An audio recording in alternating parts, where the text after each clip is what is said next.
জ্ঞানদারে যে দোকানে পাঠালাম বিরিয়ান বা রাইত বাইজে গেছে 11টা।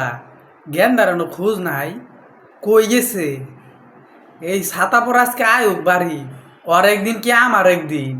এই দুস্থ, খাইলাম তো বহুত, আজকে বেশি হয়ে গেছে গা। বাসায় গেলে আবার ধরা পড়ে দাম। তোরা থাক, আমি যাই গা। আব্বা আমারে বিরিয়ানতে পাঠাইছে, আমার তো মনেই আসিল না। আচ্ছা দোস্ত, আমার চোখ কি লাল দেখতো। বাড়ি ঘর তো মনে হয় এইটাই। কিরে, তোরা পাঠাইছে আমি 8টা বাজে, তুই আইলি 11টা বাজে। কারণটা কি? কই আসিলি এতক্ষণ? আব্বা, আমার না একটা মিটিং আছিল, এর লেগে দেরি হয়ে গেছে গা। পচা মুখে কি করে এটা? আল্লাহ আজকের মতো আমারে বাঁচাই দাও।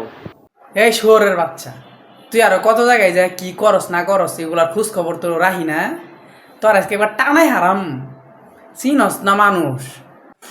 আব্বা, এবারের মতো আমার মাফ কইরা দেন, এরকম বলার জীবনও হইব না। আমি আর মিটিং মিটিং করবো না, আমি ভালো হয়ে যাম গা। জ্ঞানদার বাপ, এইবারের মতো পোলাটারে মাফ করে দাও। এর আগে গ্যাঞ্জাম কইরা বহুত মার খাইছে। পোলাটা আমার হুগাই গেতাছে গা দিন দিন, জানি না পোলার কি হইল। এ আনে এই পোলাটারে নষ্ট করতাছুন।